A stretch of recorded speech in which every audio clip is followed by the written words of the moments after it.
Mangyayari ang pangako ng Panginoon. Delay is not denial. Katulad ni Abraham, at the age of 100, dun lumabas yung kanilang unang anak.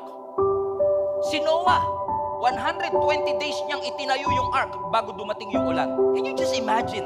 120 years of waiting. Inaalipusta ka, inaasar ka. Totoo ba talaga yan? Na talagang may bahang paparating?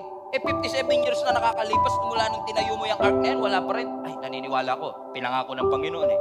Dumating yung 65, 95, 115, wala pa rin dumarating. Kung ikaw siguro si Noah, sasabihin mo, Lord, talaga bang darating pa ba yung ulan? Darating pa ba itong sinasabi mong kaganapang mangyayari? Kasi parang yung sinabi mo, parang hindi nagkakatotoo. 115 years lang nangyari. Pero God being true to His word, at 120 years, dumating yung ulan, yung sinabi ng Panginoon. Ibig sabihin mga kapatid, kapag ang Diyos pinangako niya, gagawin niya. Kapag sinimulan niya, walang makakapagpahinto nito.